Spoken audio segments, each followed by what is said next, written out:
Saudaraku, seperti yang saya sudah sampaikan minggu lalu, bahwa hari ini saya akan melantik wakil gembala di sini sekaligus melantik kependetaan mereka.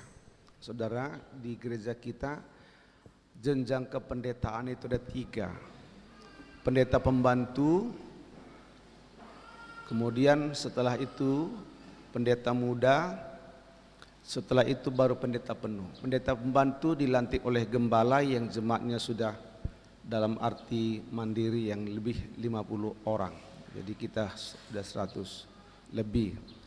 Kemudian kalau pendeta muda dilantik oleh majelis daerah, oleh provinsi. Sedangkan pendeta penuh itu dilantik oleh majelis pusat, ya, pimpinan pusat, saudara-saudaraku. Jadi saya panggilkan saja Saudara Yosia Stefanus Ginting dan Yesika Deborah Ginting. Saya panggil mereka ke depan. Berdiri saja, berdiri di sini.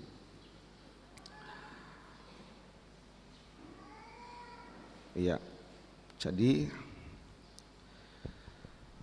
saya baca satu ayat dulu, berkata Titus pasal 1 ayat 5. Aku telah meninggalkan engkau di Kreta dengan maksud ini, supaya engkau mengatur apa yang masih perlu diatur, dan supaya engkau menetapkan penatua-penatua di setiap kota, seperti yang telah kupesankan kepadamu. Saudara-saudara, sesuai dengan tuntutan anggaran rumah tangga, anggaran dasar rumah tangga gereja kita, maka hari ini saya akan melantik mereka berdua. Yang bisa dilantik begini harus yang sudah sekolah Alkitab, itu syarat pertamanya. Kemudian harus hidupnya benar. Itu sebabnya seperti yang tadi malam saya katakan kepada kalian, begitu kalian dilantik ini, maka tanggung jawabnya lebih besar. Tanggung jawabnya lebih besar. Nanti setelah dilantik ini saya akan laporkan ke pendetaan kalian, ke majelis daerah dan ke wilayah. Dan semenjak itu kalian punya kewajiban ke provinsi, kewajiban persepuluhan, sudah wajib itu. Kemudian juga ada kewajiban-kewajiban lain, yaitu mengikuti aktivitas hamba-hamba Tuhan di Siantar Simalungun. Memang kalau di jabatan saudara, dalam pekerjaan mereka sudah dilibatkan di tingkat provinsi menjadi komisi-komisi. Ada komisi pelayanan hamba Tuhan Yos dari komisi belum ya, iya. Karena hari itu waktu periode yang baru itu Yosia belum tamat sekolah Alkitab. Nah, jadi seperti tuntutannya, biarlah kalian hidup. Harapan Bapak ke depan bukan hanya sebagai wakil gembala, kalian bisa menjadi gembala. Jangan tunggu ini. Saya katakan jangan tunggu ini. Berdoa sama Tuhan. Haleluya. Saya ingat sekali Bapak Pendeta Heru Sugara, menantu Tante Suatan itu nggak mau dilantik PDP waktu itu, nggak mau dia lantik. Kemudian Tante Suatan bilang sama saya, bilang lu sama Wiwi sana, biar mau dia. Saya bilang, saya dorong, kau mesti mau. Aku belum siap masuk pelayanan pekerjaan Tuhan. Akhirnya saya dorong dia dan mau. Jangankan menjadi hanya sebagai PDP, sekarang menjadi sekretaris wilayah. Ada banyak cara Tuhan menolong. Haleluya. Baiklah, saya akan lanjutkan. Sebelum melantiknya, maka kalian berdua, saudara berdua, wajib mengucapkan janji kesetiaan di hadapan Tuhan. Ikuti saya, angkat tangannya seperti ini. Tangan kiri taruh di dadanya. Ikuti saya. Di dalam nama Bapa, Putra dan Roh Kudus, yaitu Tuhan Yesus Kristus, bahwa saya dengan senang hati serta pengucapan syukur kepada Tuhan menerima pengangkatan dan pelantikan menjadi pendeta pembantu sebagai sesuatu penghargaan organisasi kepada saya, bahwa saya akan melayani Tuhan dan pekerjaannya dengan penuh ketulusan hati, kekudusan, dan pengabdian diri yang sungguh-sungguh sebagai wujud pengembangan talenta yang telah diberikan oleh Tuhan Yesus Kristus, bahwa saya akan mengutamakan pelayanan yang telah dibebankan kepada saya sebagai pendeta pembantu lebih daripada kepentingan pribadi atau kelompok, bahwa saya akan menjunjung tinggi kehormatan dan martabat sebagai pendeta pembantu di lingkungan pelayanan jemaat dan sekitarnya, serta akan menunjukkan sifat-sifat dan perilaku Tuhan Yesus Kristus dalam kehidupan saya, bahwa saya akan menunjukkan kesetiaan kepada Tuhan Yesus Kristus sebagai kepala gereja dan kesetiaan kepada organisasi gereja Pantekosta di Indonesia, serta kepatuhan kepada pimpinan, serta memegang teguh rahasia gereja. Kiranya Roh Kudus menolong dan memberi kemampuan kepada saya. Amin. Haleluya. Mari kita berdoa. Saya undang jemaat Tuhan, mari kita sama-sama berdoa, mohon dukungannya buat saudara Yesika dan Yosia yang hari ini dilantik menjadi pendeta pembantu sekaligus menjadi wakil gembala di tempat ini. Haleluya, haleluya. Curahkanlah kuasa-Mu Tuhan, mujizat terjadi di tempat ini. Curahkanlah kuasa-Mu Tuhan, mujizat terjadi sekarang ini. Kalian berdua silakan berlutut. Curahkanlah kuasa-Mu Tuhan, mujizat terjadi di tempat ini. Curahkanlah kuasa-Mu, mujizat terjadi sekarang ini. Haleluya. Hari ini selaku gembala jemaat GPD Eklesia dan salah seorang pimpinan gereja di GPD Sumatera Utara Aceh ini, saya melantik saudara berdua menjadi pendeta pembantu di dalam nama Bapa, Anak dan Roh Kudus, dalam nama Tuhan Yesus Kristus, dan juga menjadi wakil gembala di GPD Eklesia Simpang Karangsari dalam nama Tuhan Yesus Kristus. Haleluya. Tuhan, aku berdoa menumpangkan tangan buat anak-Mu ini, buat hamba-Mu ini. Hari ini mereka menyerahkan hidupnya ke dalam tangan-Mu menjadi hamba-Mu. Biarlah kependetaan dan kehamba Tuhanan yang Engkau taruh di pundaknya, dia bisa kerjakan dengan baik. Tambahkan karunia dan urapan-Mu, melebarkan kerajaan-Mu di tangannya Tuhan. Memikul tanggung jawab sebagai seorang hamba Tuhan, menjadi teladan dalam segala hal, dalam perkataan dan perbuatan. Tuhan tolong berkati dan kuatkanlah. Di dalam nama Tuhan Yesus Kristus, haleluya. Berdoa kepadamu buat anak-Mu ini, buat hamba-Mu ini Yesika. Diberkati Tuhanlah engkau hari ini, engkau datang kepada Tuhan Yesus. Dia kiranya meneguhkan langkah-Mu, memberkati engkau sebagai seorang hamba Tuhan. Diberkatilah engkau, dikuatkan Tuhan, ditopang engkau, dipakainya engkau menjadi alatnya. Tugas kependetaan yang Engkau sandang hari ini, biarlah Tuhan berikan Engkau kemampuan mengerjakannya dengan penuh tanggung jawab dan pengurapan Tuhan. Tuhan buat namanya masyhur dalam hidupmu. Tuhan sanggupkan engkau oleh kasih karunia-Nya.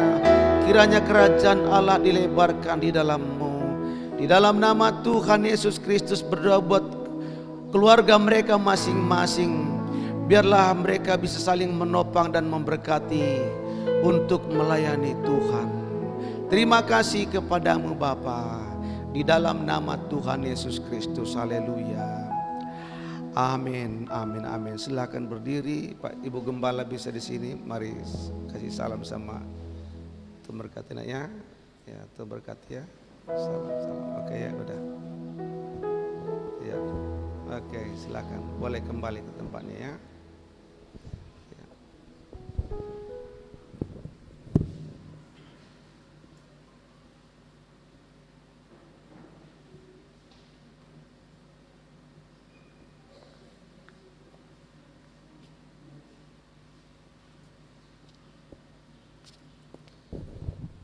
Saudaraku, minggu lalu sudah kita rapat pertama, sudah lantik panitia Natal, dan kalau tidak salah saya dengar sudah ada terkumpul dana sekitar 8 juta. Itu permulaan yang baik, puji Tuhan.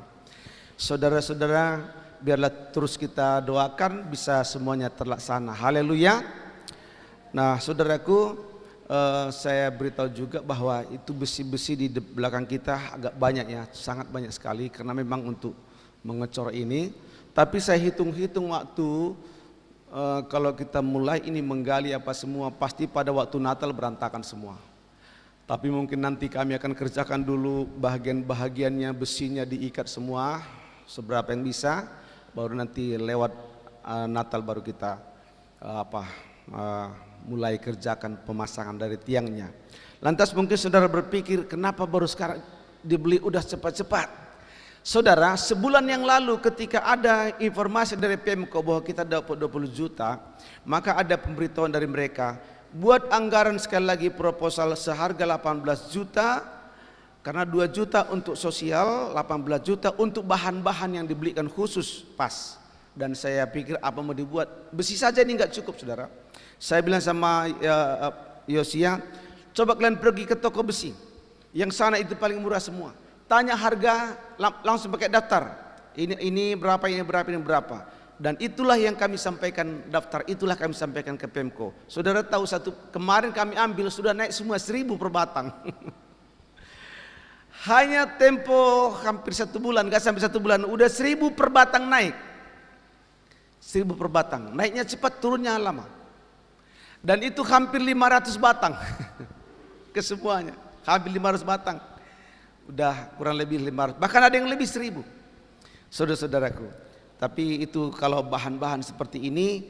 Tapi kalau dia bahan berupa semen atau batu-batu yang lain atau kayu, itu nggak terlalu cepat peningkatan harganya. Nah, jadi sudah benar apa yang kita kerjakan, saudara ya. Tuhan memberkati kita.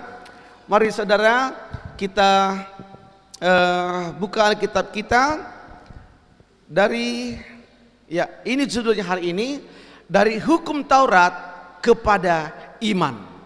Dari hukum Taurat kepada iman, peralihan, perpindahan. Ada apa dia? Saudaraku, sebenarnya saya ingin membuat satu ilustrasi, tetapi saya maafkan saya tadi pagi saya nggak dapatkan alatnya. Seperti kita menggunakan kacamata. Tempo hari saya sudah kasih ilustrasi sedikit. Kacamata yang kita pakai untuk membaca Alkitab harus pakai kacamata perjanjian baru.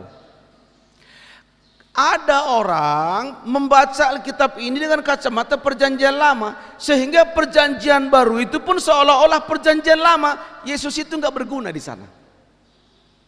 Itu persoalannya. Nanti kali berikut saya akan buat itu ya. Mari kita buka saudaraku dari Ibrani pasal yang ke-10.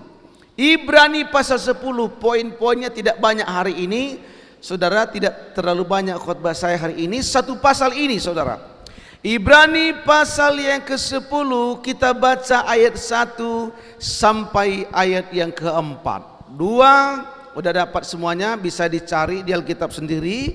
atau bisa juga di layar kalau bisa nampak ya. Ibrani pasal 1. Setelah pada zaman Ibrani pasal 10. Di dalam hukum Taurat di dalam hukum Taurat hanya terdapat bayangan saja dari keselamatan yang akan datang dan bukan hakikat keselamatan itu sendiri. Karena itu dengan korban yang sama yang setiap tahun terus-menerus dipersembahkan, hukum Taurat tidak mungkin menyempurnakan mereka yang datang mengambil bagian di dalamnya. 2. Sebab jika hal itu mungkin, pasti orang tidak mempersembahkan korban lagi. Sebab mereka yang melakukan ibadah itu tidak sadar lagi akan dosa setelah disucikan sekali untuk selama-lamanya. Tetapi justru oleh korban-korban itu setiap tahun orang diperingatkan akan adanya dosa. Sebab tidak mungkin darah lembu atau darah domba jantan menghapuskan dosa. Katakan amin. Saudaraku, dikatakan di sini hanya bayangan. Hanya bayangan. Kalau saudara dulu saya lihat ada satu siaran televisi tentang lomba membuat sesuatu yang menyerupai. Misalnya lomba masakan orang Jepang itu dulu banyak itu. Dan saudara ada satu perlombaan lagi, perlombaan membuat sesuatu yang menyerupai mie, menyerupai daging ikan salmon, menyerupai ini, padahal bahan-bahannya dari plastik atau semacamnya. Sama sekali tidak untuk dimakan, hanya perlombaan membuat seri. Itu biasa dipajang di etalase dari sebuah perusahaan khususnya makanan minuman misalnya. Nah, jadi dipajang di sana, kalau orang lihat, orang tidak tahu bahwa itu palsu. Itu bukanlah makanan yang sesungguhnya, itu hanya gambar saja, bentuk saja yang menyerupai. Nah, saudara-saudaraku, firman Allah mengatakan bahwa yang di perjanjian lama itu hanya bayangan saja, bukanlah hakikat, bukanlah wujud dari yang sesungguhnya akan keselamatan itu. Tapi bayangan dia, sekali lagi bayangan, dia bukan yang sesungguhnya, bayangan saja. Itu sebabnya saudaraku, selama Kristus belum dinyatakan, maka bayangan ini terus tinggal dalam bayangan. Sampai-sampai Rasul Paulus dikatakan, sampai sekarang mereka masih diselubungi, wajah mereka masih diselubungi. Kenapa? Karena selubung itu enggak disingkapkan, sebab hanya Kristus yang dapat menyingkapkan selubung. Hanya Kristus yang dapat menyingkapkan selubung. Mengenai domba atau darah domba, darah binatang itu, sekali lagi itu hanya bayangan saja. Udah jelas tadi dikatakan bahwa tidak mungkin darah domba atau darah lembu membayar hutang dosa manusia. Haleluya. Ada beberapa poin yang akan saya sampaikan di sini, hanya sedikit saja saudara-saudaraku. Mari kita buka. Jadi judul khotbah hari ini, peralihan dari hukum Taurat kepada iman. Peralihan dari hukum Taurat kepada iman. Pertama, dari korban bakaran, ayo kita baca sama-sama 2-3 ya. Dari korban domba kepada tubuh Yesus. Saudara bisa bayangkan itu? Di sini ada seekor domba yang diikat lehernya. Dia ngembek dari situ, diikat ke satu tiang.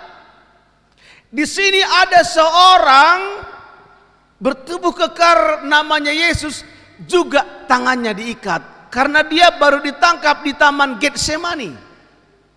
Dia tidak ngomong, dikatakan seperti domba yang keluh dibawa ke pembantaian.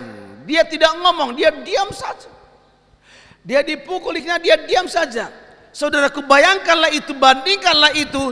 Di sini sosok seorang bernama Yesus Kristus, di sini kambing yang mengembek sambil makan rumput dia. Itulah perbandingan antara perjanjian lama dan perjanjian baru. Jauh sekali ya, jauh sekali.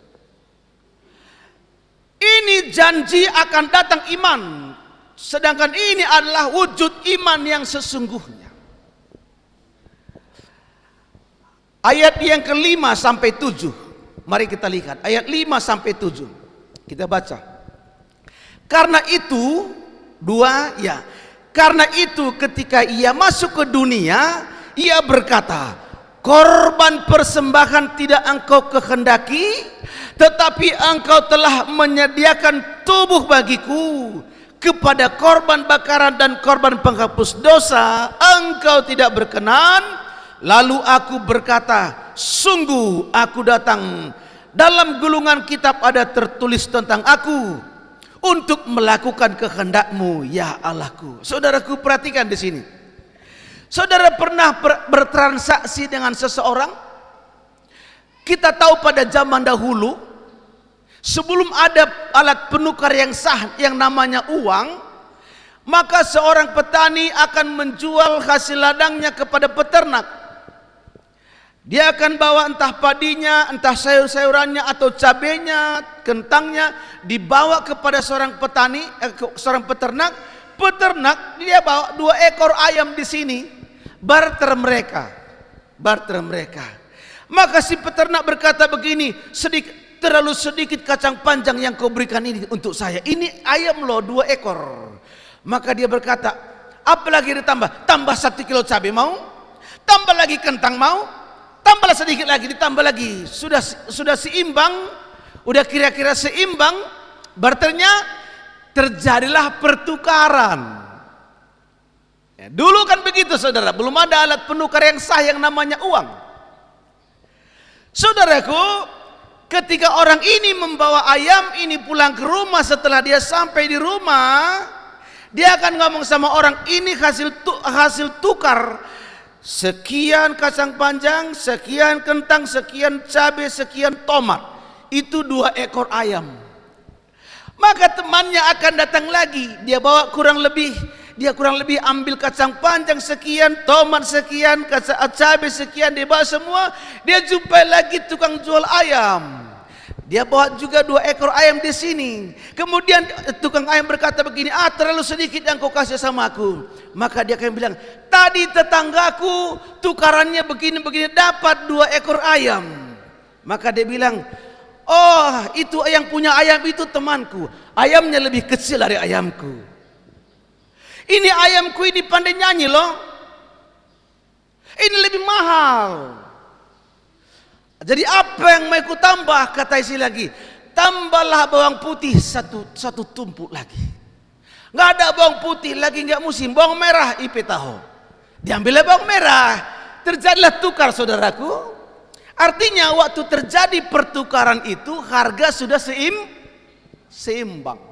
Kalau tidak seimbang, tidak mungkin terjadi pertukaran. Lantas apa kaitannya dengan hal ini? Perhatikan saudara-saudaraku, kalau kita mau tahu, sekali lagi kalau kita mau tahu, kalau barter tadi seperti ini, siapa kira-kira kita buat jadi si pembeli? Siapapun jadi pembeli ini, anggaplah si pembeli itu hari itu petani. Anggaplah si petani. Saudara-saudaraku, dia sedang membeli 2 ekor ayam itu dengan bahan-bahan, dengan hasil dari ladangnya, dari kebunnya, dengan harga sedemikian. Maka kalau dia bawa ke orang lain dikatakan untukkulah itu, kubawalah itu, untukmu aku punya ayam. Maka dia bilang, kalau kau mau tukar ini lagi samamu, 2 ekor ayam beratnya kira-kira sedemikian, baru imbang. Sebab ayammu itu seharga pembelian, ini pembelian. Bapak Ibu perhatikan saudara-saudaraku, Tuhan membeliku tidak dengan seekor domba yang mengembik, tapi Tuhan membelimu dan membeliku dengan satu orang yang bernama Yesus Kristus. Haleluya. Kenapa dia membeli Anda dengan sedemikian rupa? Karena di mata Tuhan Anda itu mahal, penting dan berharga, dan anaknya yang tunggal yang di sorga, yang firman menjadi daginglah harga untuk pembelian seorang jiwa. Tahukah engkau, apakah kita menyadari hal ini saudara-saudaraku? Betapa hargamu di hadapan Tuhan, betapa muliamu di hadapan Tuhan. Jangan engkau merendahkan dirimu yang merasa kurang tinggi. yang merasa kurang cantik, yang merasa kurang ganteng, yang merasa kurang kaya, yang merasa kurang lurus rambutnya, yang merasa kurang putih dan segala macam. Saudara-saudaraku, biarlah kau tahu itu, biarlah aku tahu itu. Kadang-kadang saudaraku, kita merasa kurang dengan semua apa yang ada pada kita. Kita tidak mampu mensyukuri kebaikan Tuhan dalam diri kita. Kita pun tidak menghargai diri kita. Kenapa? Karena kita berandai-andai. Andaikan saja aku lahir dari anak seorang kaya. Dia tidak tahu anak orang kaya itu sudah di mana. Sudah matanya cekung kena narkoba, tak bisa ditolong. Bukan di sini maksud saya. Andaikan aku anak seorang pejabat, dia tidak tahu bagaimana pergolakan di sana. Adakah satu jabatan di dunia ini yang tidak digoyang orang tanpa persoalan? Andaikan aku lahir dari seorang yang begini, seorang yang begini, seorang begini. Andaikan, dan dia melihat dalam diri itu begitu buruk, begitu tak berarti. Dia pandai merendahkan dirinya. Tetapi lewat pembelian yang Tuhan kerjakan kepada kita, dia berikan anaknya, pembeli kita yang tadinya di dalam perjanjian lama hanya oleh domba yang tak jelas itu. Kali ini dia berkata, ini baru pembelian yang sesungguhnya. Biar setiap orang tahu betapa penting hidupnya. Haleluya. Dengan demikian saudaraku, kita tidak menceburkan diri kepada kesia-siaan. Kita tidak menceburkan diri kepada dosa, kepada kegelapan. Kita tidak menjual diri ke sana. Kenapa? Karena kita tahu pembelian oleh Tuhan dan diri kita itu mahal, sangat mahal. Darahnya sendiri, dalam tubuhnya ditanggungkan segala dosa kita. Haleluya. Amin. Itulah hidupmu, itulah hidupku. Jadi jangan hanya karena gagal satu dua hal seolah-olah dunia tak ada lagi kesempatan bagimu, seolah-olah dunia ini menjadi sempit. Jangan hanya karena kalau ada pemuda di sini, saya harap enggak ada. Kalau ada pemuda-pemudi di sini hanya karena ditinggalkan oleh pacarnya.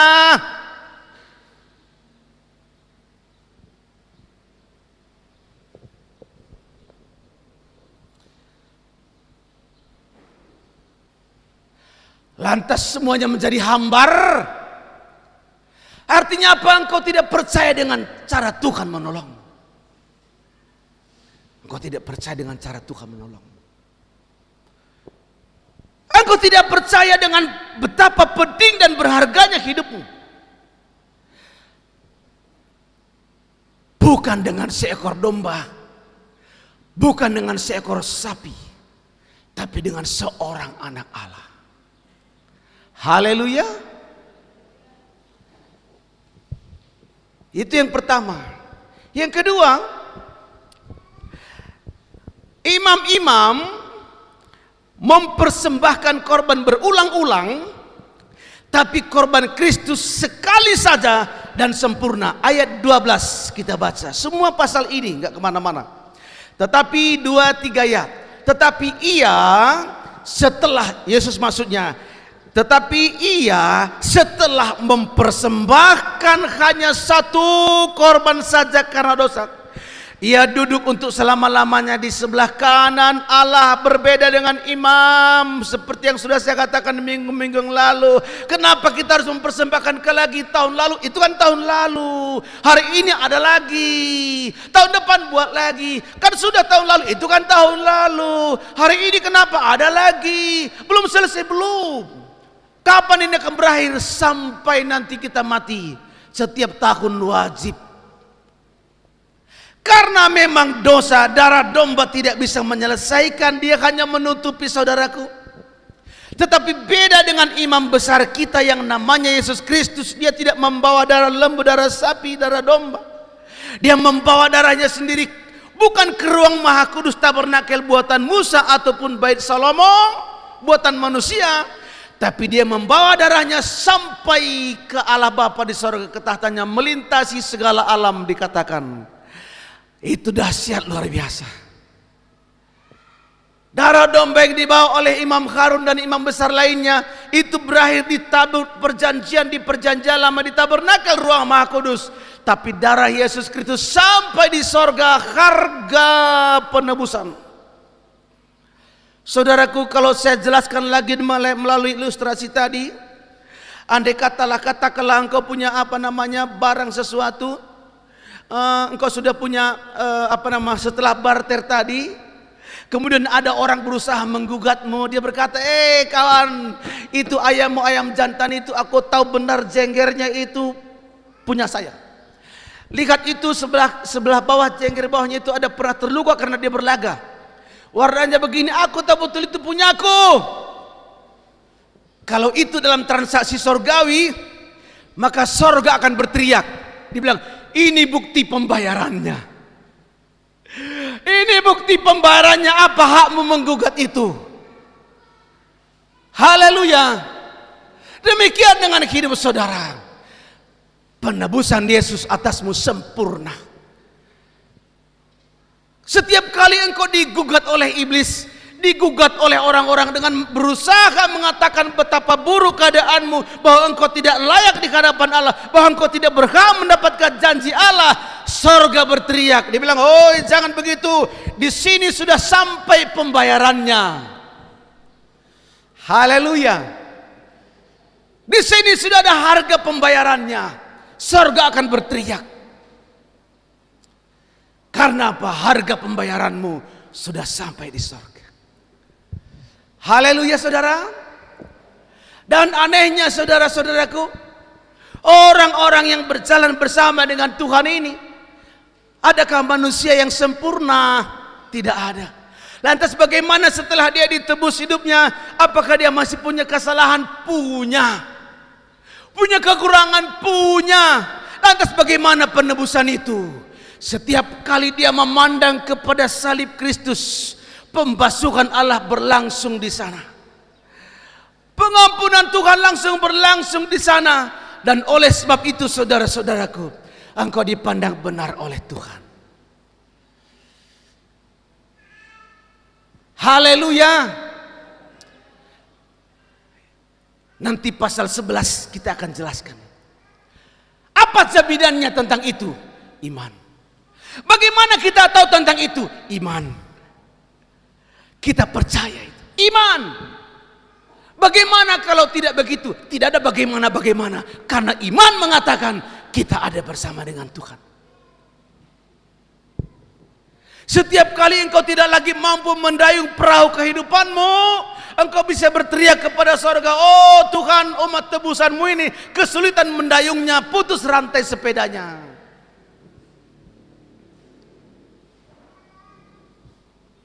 Aku butuh pertolongan. Maka saudara baca-baca di sana dalam Mazmur 121, dari manakah datang pertolonganku, kiri kanan muka belakangkah sahabat andai tolan, guru-guru pimpinan gembala siapapun dia, dan pertolongan tidak datang juga. Anda mulai berkata, aku sudah dilupakan. Pada masa kesepianku, pada masa kesusahanku, tidak ada yang memandang kepadaku. Dan Anda masuk ke ruang kamar yang paling sudut, dan tutup pintu di sana, kunci kamar, dan Anda mulai menangis. Dan Anda berkata, Tuhan, tak ada yang peduli kepadaku waktu aku dalam kesulitan. Maka Tuhan bilang, kau salah. Kau salah bicara. Anda ulang lagi, enggak ada yang peduli kepadaku masa kesesakan. Tuhan bilang, kau masih salah bicara. Anda bertanya pada Tuhan, kalau begitu siapa yang peduli kepadaku? Maka dia bilang kepada saudara, pernah aku melupakan muka? Aku masih ada di sini. Aku masih ada di sini. Cinta dan setiaku belum berubah dan takkan berubah. Perlukah aku nyanyikan lagu siapa itu dulu? Aku masih seperti yang dulu. Kan nggak perlu nyanyi itu. Perlu nyanyi itu, jangan di gereja aja nggak pernah itu. Oh janganlah. Tapi yang pasti aku masih tetap sama, kata Tuhan. Karena firman Allah mengatakan Tuhan Yesus tetap sama, tidak berubah, dulu, sekarang, sampai selamanya. Haleluya. Satu korban saja. Satu korban saja. Satu korban saja.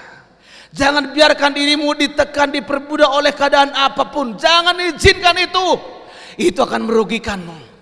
Itu bukan satu bentuk kerohanian dan kerendahan hati, itu kebodohan iman. Karena memilih mempercayai kelemahan, kekuranganmu daripada mempercayai pengorbanan Yesus. Pandanglah saja terus kepada Yesus. Pandang saja kepada Yesus, Dia yang berkuasa. Ada yang tahu lagu ini? Enggak ya, belum lahir kalian nanti itu. Ini lagu Pantekosta dulu waktu saya masih sekolah minggu. Pandang saja kepada Yesus dengan, udah lupa saya. Pandang kepada Yesus Kristus. Satu pengorbanan menyelesaikan semuanya. Yesus tidak perlu berulang-ulang. Satu pengorbanan menyelesaikan semuanya. Yang penting Anda arahkan matamu ke sana, kepada salib itu. Pengharapanmu tidak akan hilang. Haleluya. Saya ingat sekali pada waktu ayah saya meninggal. Maka kalau kami orang Karo kan bukan diulos dibuikin, kain panjang. Itu ganti ulos itu. Saya ingat itu dari pihak tulang kami dikasih kami lagi apa sama mama kami. Kain panjang. Begini katanya. Dulu waktu kamu menikah sama mama saya, waktu kamu menikah, kami kasih kain gendong. Kain gendong itu sudah remuk. Kami kasih lagi gantinya.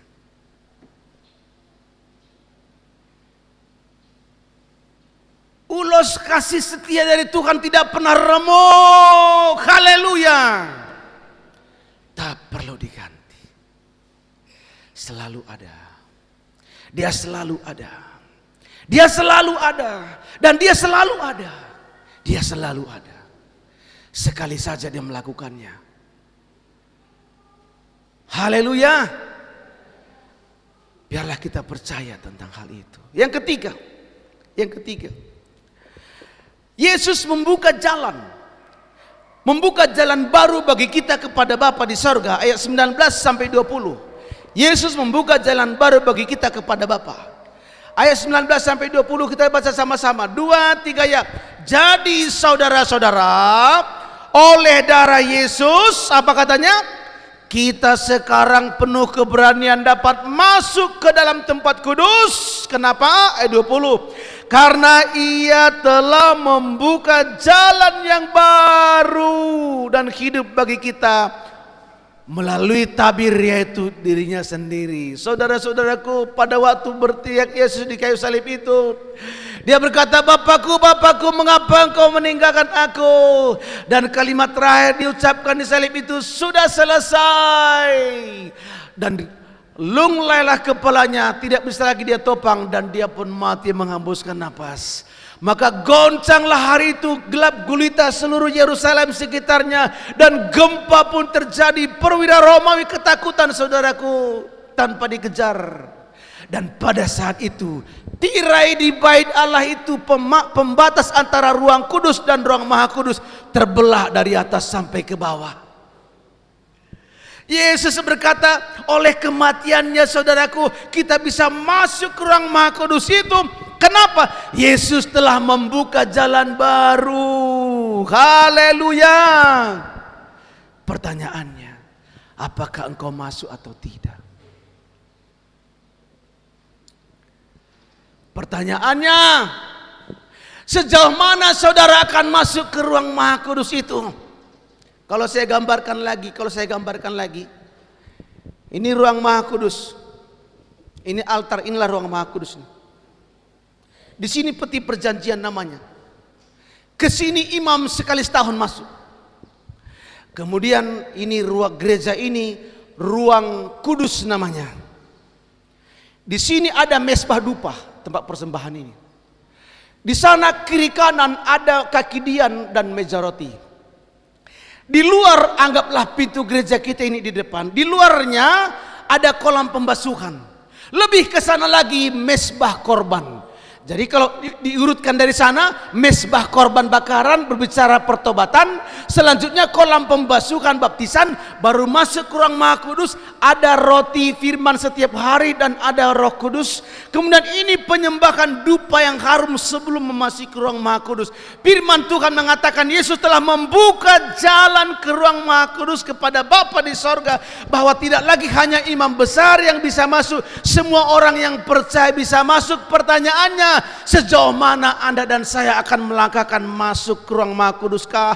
Atau memilih di halaman luarkah? Atau hanya di kolam pembasuhankah? Atau jangan-jangan hanya di kolam pertobatankah? Atau masuk sedikit saja, selebihnya yang lain menonton?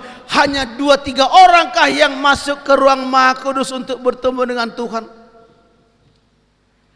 Dari sanalah muncul nyanyian kita yang berkata, ku masuk ruang Maha Kudus.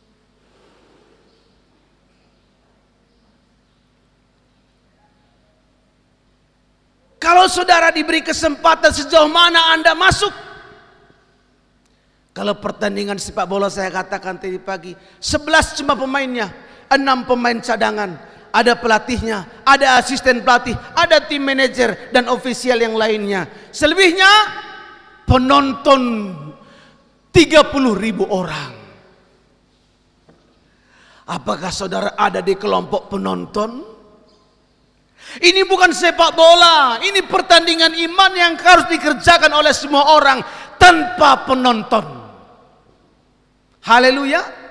Dalam Ibrani pasal 12, penonton kita bukan tetangga kita, penonton kita bukan sahabat kita. Mereka harusnya menjadi pemain di sini. Penonton kita adalah orang-orang kudus yang sudah sampai di sorga. Mereka menyaksikan kita berlomba dalam pertandingan iman. Tapi pertanyaannya, berapa banyak yang masuk ke ruang Maha Kudus? Ada yang memilih sampai di mesbah dupa, ada yang memilih hanya sampai kaki dian dan meja roti, ada yang memilih hanya kolam baptisan. Setelah itu tunggu lagi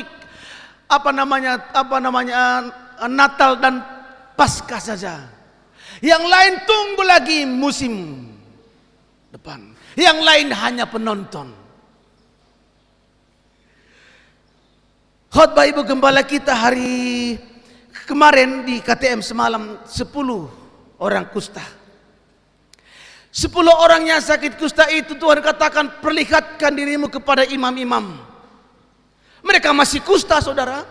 Mereka semua pergi memperlihatkan diri kepada imam.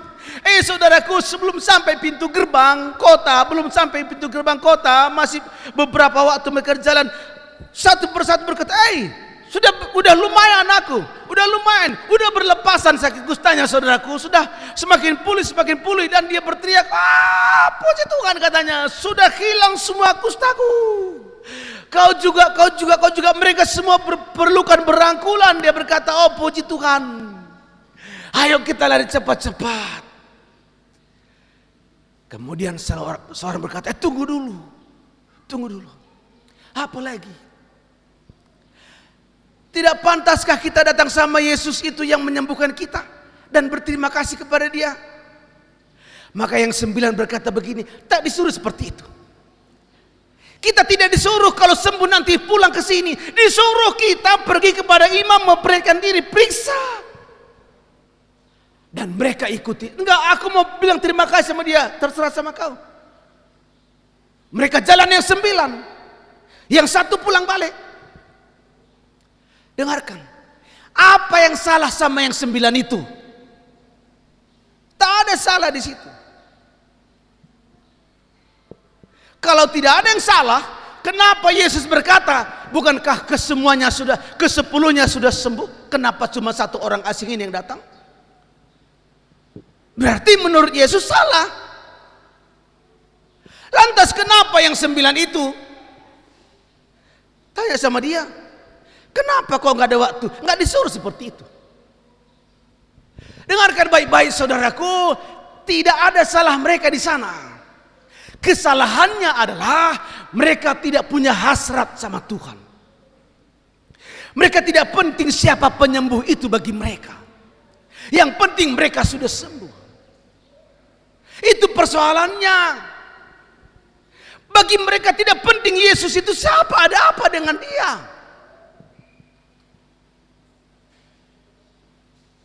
Gak terlalu serius dengan itu. Tetapi yang satu dia berkata, apa gunanya kesembuhanku ini jika aku tak mengenalnya? Kalau hanya dengan berkata, pergi perlihatkan dirimu, dan aku sudah disembuhkan, berarti orang itu lebih berarti bisa begitu banyak lagi keajaiban bisa kuterima daripadanya. Haleluya. Hasrat orang akan membedakan dia. Tuhan sudah membuka pintu. Tuhan sudah buka pintu. Kejarlah dia. Kejar dia sampai engkau mengalaminya. Kebanyakan orang masih berpikir hanya supaya doaku dijawab. Hanya supaya anakku kuliahnya selesai. Hanya supaya usahaku lancar-lancar. Ada orang kuliahnya selesai tapi nggak dapat kerjaan, kan persoalan juga.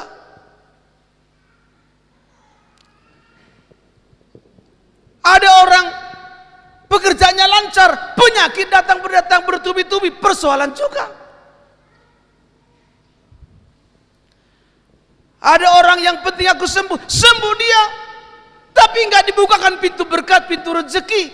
Bukankah itu persoalan juga? Hari itu yang satu itu paham benar dia tentang Allah, karunia Allah yang ada padanya, pada Kristus. Dan itulah yang membuat dia balik datang kepada Tuhan. Saudara-saudaraku, pintu sudah dibukakan oleh Kristus. Apakah engkau tinggal di luar saja? Apakah engkau menonton saja? Apakah engkau hanya sekedar dengar-dengar saja?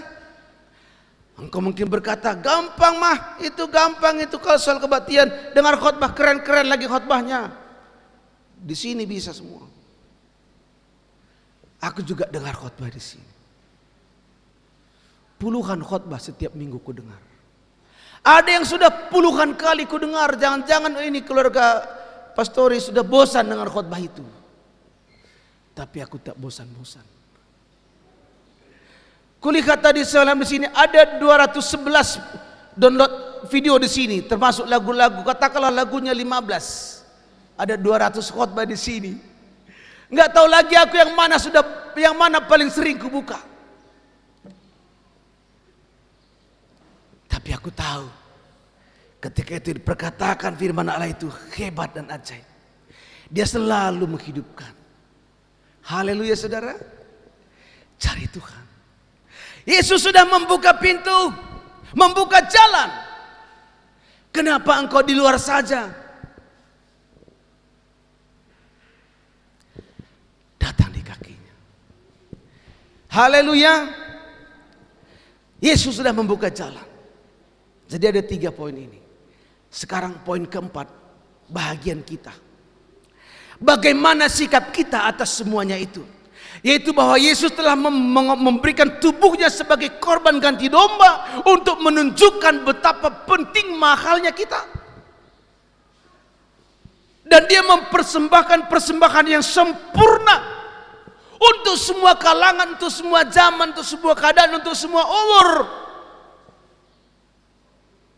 Dan dia telah membuka jalan. Bagaimana sikap kita di situ? Apa kata firman Tuhan? Bagaimana sikap kita? Ibrani pasal 10 masih, semua pasal 10 ayat 22. Ayo, ayat 22. Karena itu, karena apa? Karena hal-hal yang sudah dikerjakan tadi. Karena itu, dua ya. Karena itu, apa katanya saudara? Marilah kita menghadap Allah dengan hati yang tulus ikhlas dan keyakinan iman yang teguh. Oleh karena hati kita telah dibersihkan dari hati nurani yang jahat dan tubuh kita telah dibasuh dengan air yang murni. Mari kita menghadap Tuhan dengan tulus ikhlas dan iman yang teguh. Tidak goyang, tidak terombang-ambing. Mari kita menghadap Tuhan dengan tulus ikhlas. Apa maksudnya tulus ikhlas itu, saudaraku? Tidak sama seperti menghadap wali kota membawa proposal. Tidak sama. Tulus ikhlas itu artinya adalah jumpa dengan dia untuk mendapatkan dia, bukan sekedar buah tangannya. Haleluya. Untuk mendapatkan dia, untuk bertemu dengan dia, mendengar suaranya, melihat segala sesuatu yang ajaib dalam dirinya. Bukan hanya sekedar supaya aku diberkati. Sekalipun tidak salah, tetapi menghadap Tuhan dengan tulus ikhlas. Artinya kita ingin mendapatkan dia. Dalam Yohanes pasal 6, setelah Yesus memberi makan 5.000 orang laki-laki, belum hitung perempuan dan anak-anak, Yesus naik ke atas gunung, orang-orang banyak pulang, murid-murid pergi menyeberang, di tengah danau mereka dihantam angin sakal, Yesus naik lagi, dan besok paginya orang-orang menunggu Yesus, nggak ada lagi di sana, cari nggak ada. Akhirnya dari jalan darat orang-orang mencari Yesus dan ketemu di seberang. Apa kata Yesus kepadanya? Guru, kami cari-cari kau dari tadi. Apa kata Yesus? Bekerjalah. Kamu cari aku karena kemarin kamu makan roti dan kenyang sekarang. Bekerjalah untuk makanan yang tahan sampai kekal, tidak hanya makanan sementara. Kenapa mereka datang Yesus? Ada roti, ada sembako. Kalau masa musim-musim pemilihan legislatif kemarin, orang rajin minta KTP-mu dan tak ada yang gratis. Saudara tinggal pilih berapa rupanya di situ. Kadang nggak dibilang, nggak ditanya, dikasih tahu. Di salah satu tempat ada orang berkata begitu, dalam pertarungan yang seperti itu. Sini berapa, sana berapa. Dan mungkin juga kita akan mencoblosnya. Tapi jelas bukan itu yang dimaksud dengan tulus. Bukan. Tulus itu berarti kita ingin mendapatkan pribadinya. Seorang wanita kepada kekasihnya, dia ingin mendapatkan pribadinya, bukan hanya sekedar mau ngajak makan bakso atau mie pangsit, mie panjang, mie deli panjang, atau semacamnya. Atau ingin mendapatkan baju, atau sebuah tas mahal, atau sepatu hak tinggi. Tidak. Dia ingin mendapatkan dianya. Haleluya. Mari kita menghadap Tuhan dengan tulus ikhlas dan iman yang teguh, tidak bimbang. Sikap kita yang kedua masih pada ayat ini. Sekarang ayat 23. Tadi ayat 22. Ayat 23. Berpegang teguh kepada pengharapan. Apa katanya? Mari kita teguh berpegang pada pengakuan tentang pengharapan kita, sebab Ia yang menjanjikannya setia. Hai saudara-saudaraku, pengharapanmu harus teguh kepada Tuhan, karena Dia yang berjanji setia. Teguhkan hatimu. Jika sekali waktu engkau merasa terlalu berat hidup ini dan seolah-olah semua perjuanganmu sudah sia-sia, maka engkau bisa berkata satu kalimat lagi, bersama dengan Tuhan pengharapanku masih ada. Haleluya saudara-saudaraku. Haleluya saudara-saudara.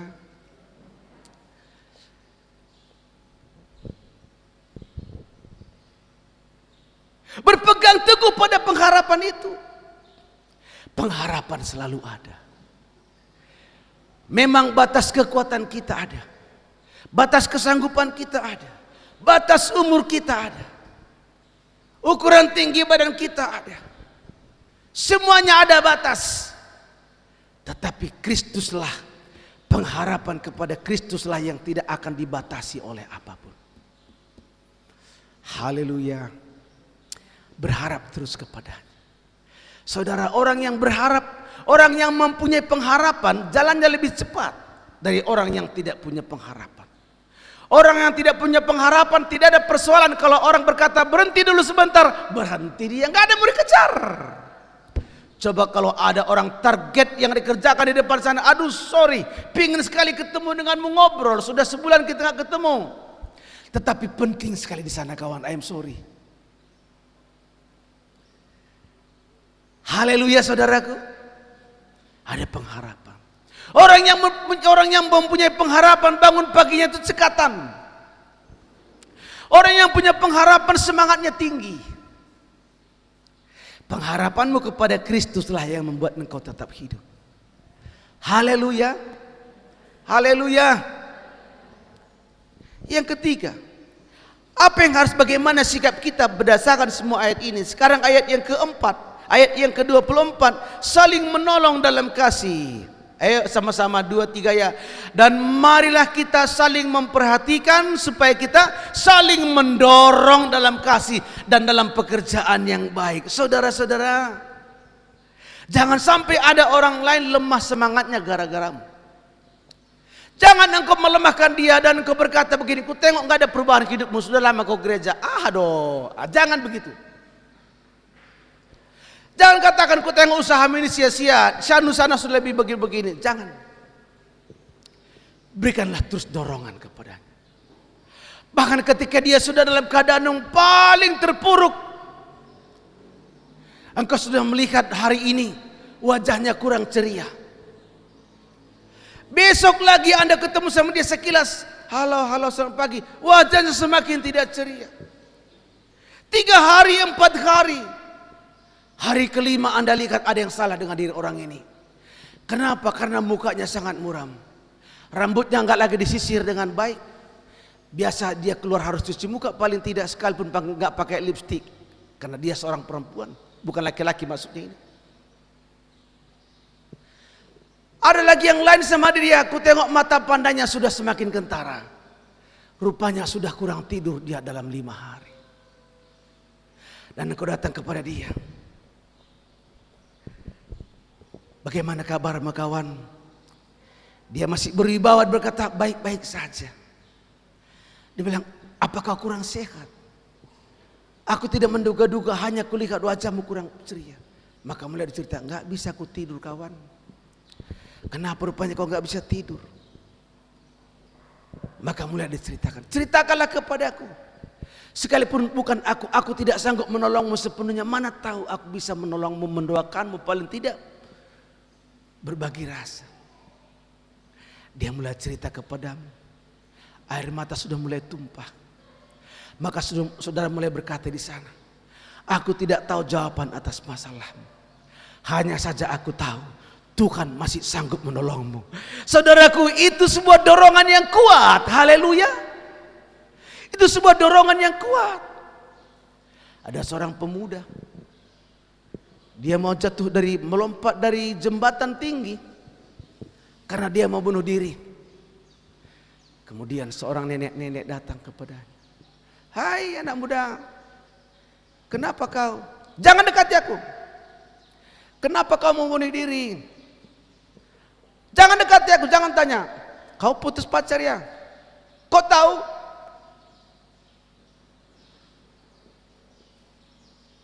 Dengar dulu ceritaku, kata si nenek-nenek ini sama dia. Sebelum kau lompat, tolong dengarkan ceritaku. Tak ada yang mau mendengar ceritaku. Aku butuh seorang saja mendengarnya sebelum aku mati, kata si nenek tua. Apa itu?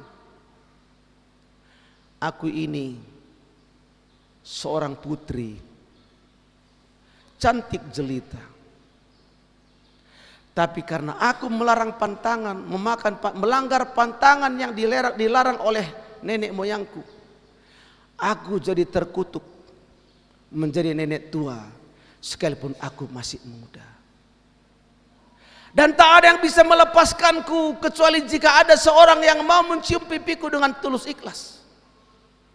Jika dia mencium pipiku dengan tulus ikhlas, maka aku akan kembali menjadi muda seperti semula. Gadis cantik yang semua orang akan tertarik. Kau sudah mendengarnya, silakan terjun. Udah puas hatiku, kata si nenek. Si anak muda nggak mau lagi lompat, saudara-saudara. Udah rugi dia rasa lompat. Hah? Kalau ku cium dia nanti dia menjadi muda. Datang dia dekatinya. Nenek, oh jangan panggil aku nenek. aku menjadi tua karena kutuk begini. Bolehkah aku mencium pipimu supaya kau kembali? Jangan di sini. Di mana? Di rumahku. Dia pergi ke rumah saudara-saudara. Begitu masuk dalam pintu, silakan. Maka si pemuda itu mencium dia dengan tulus sekali. Loh, kau tetap nenek-nenek? Hari gini masih percaya kau dengan tahyul seperti itu? Ternyata memang dia sudah nenek-nenek. Tapi untungnya pemuda itu sudah ketawa dan gak jadi bunuh diri. Masih lumayan. Saudaraku, kalau cerita dongeng bisa membuat seperti itu, maka lebih lagi Yesus Kristus bisa membuatmu terus berpengharapan. Berikan dorongan-dorongan. Berikan dorongan-dorongan. Kalau saya mengkonseling orang-orang, sekali waktu saya ditelepon seorang pendeta, depresi berat, pendeta. Telanjang dia kalau dibiarkan, lari keluar. Jangankan khotbah, kalau dibiarkan telanjang dia lari keluar. Pendeta itu. Kemudian saya datang ke sana mendoakan dia dengan ibu gembala kami. Sebelum kami bikin pelayanan rutin 1 tahun, pelayanan pemuritan di gerejanya. Sekali waktu saya ditelepon, dia bilang, halo, aku bilang, Pak Ginting, kenapa? Nangis, kenapa kau nangis? Aku bilang, nggak sanggup lagi aku, nggak kuat lagi aku. Berhenti kau. Kata siapa kau nggak sanggup? Kata semua orang. Siapa orang itu? Ku tengok semua orang melihatku seperti nggak mampu lagi aku. Kata siapa lagi? Kataku katanya. Itu kan katamu, tanyalah aku, kubilang. Terus menurut aku bagaimana? Bisa. Kau bisa. Dan kau tidak akan stres. Kau akan menjadi hamba Tuhan yang hebat luar biasa. Saya doakan. Di gereja, masih gereja kita yang kecil. Sambil jalan-jalan aku pakai handphone itu, marah-marah aku. Ku bentak-bentak setan itu. Setan, pergi kau, roh bunuh diri. Semua orang ini pergi. Kalau di depan mukaku dia kena ciprat-ciprat udah aku lah muka. Saudara, kami pergi ke sana. Sekali seminggu kami pergi. 1,5 jam perjalanan dari Siantar, naik Suprapit, pemberian keluarga Perdede. Setiap sekali seminggu, 1 tahun. Saudara tahu, sebelum kita bongkar gereja kita, dia udah bongkar gerejanya menjadi besar. Sebelum saya punya mobil, dia sudah ada mobilnya. Haleluya. Haleluya. Dorongan itu sangat penting. Jangan sampai ada orang yang lemah gara-gara saudara. Berikan motivasi. Jangan katakan seperti yang kubilang ini. Kami lagi pesta di Seribu Jawa. Kemudian lagi makan siang. Banyak pendeta undangan pendeta itu, karena keluarga pendeta ini anaknya ini. Ada yang meninggal. Kemudian sementara mau makan, ada jemaat Immanuel juga datang ke sana, ketemu di sana. Dia susah sekali, anaknya SMP atau SMA tidak salah. Dia bilang, anakku perempuan. Dia sakit kena herpes, kena kutu anjing, kata dokter, nggak sembuh-sembuh. Udah dikasih obat nggak sembuh-sembuh, tambah melebar, susah hatinya. Datang konselor yang hebat ini, pendeta satu lagi, dia bilang begini, oh jangan macam-macam. Tetangga saya begitu tewas anaknya katanya. Tak bisa lagi makan, tak bisa lagi, kayak gini-gini nasinya di tangannya saudaraku. Satu suap tak bisa lagi. Begitu pergi dia bilang, berhenti, sini. Ku sampaikan firman Tuhan di sana, ku doakan di situ dia. Anakmu sembuh.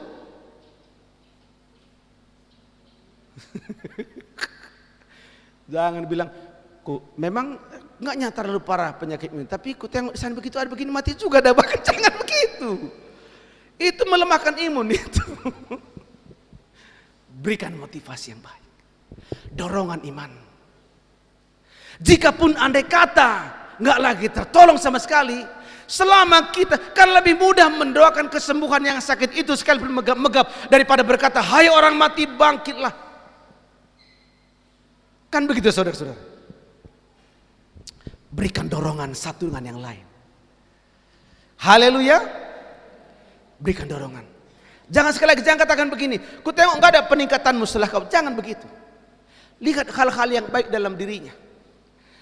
Memang kata orang begitu, tapi aku lihat ada 1-2 hal yang meningkat dalam dirimu. Pertama, paling tidak kau sudah mau ke gereja. Itu pun sudah satu kemajuan itu. Jangan katakan, tak usah kau gereja kalau enggak berubah. Gereja aja enggak berubah, apalagi enggak ke gereja. Ngerti saudara?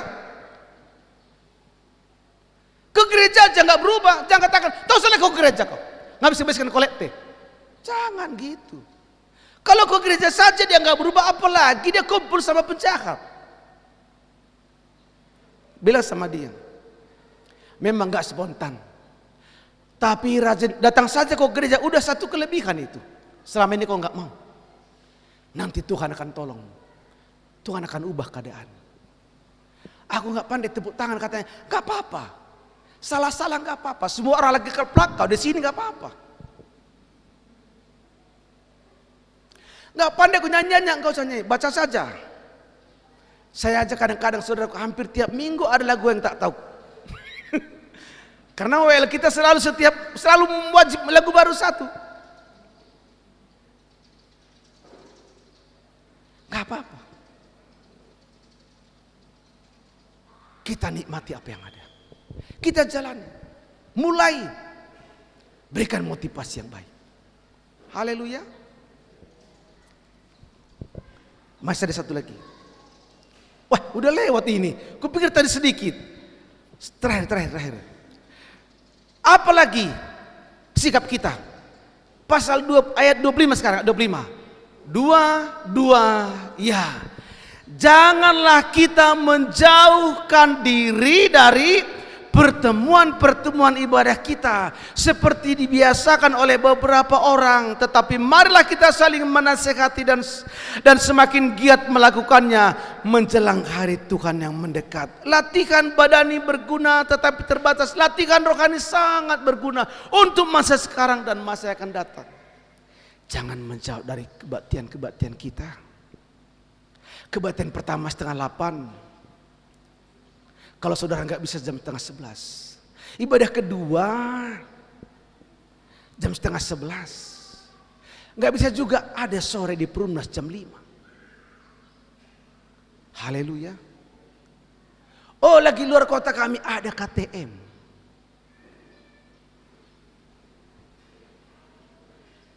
Ada komsel masing-masing. Ada doa puasa hari Jumat. Dekatilah.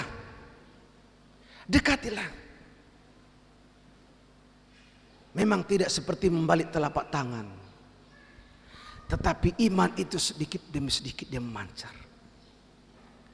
Bukankah setiap kali kita makan juga nggak tahu kita berapa pertambahan badan kita? Tetapi itu berguna. Coba kalau kita tidak makan. Jangan menjauh dari pertemuan-pertemuan ibadah kita. Haleluya. Tuhan Yesus memberkati. Tuhan berkati. Sampai di sini ada satu poin lagi, tapi nanti di hari mendatang. Tuhan memberkati kita. Mari kita berdiri bersama-sama. Kita nyanyikan pujian kita ini. Imam besar agung kita. Imam besar agung. Haleluya.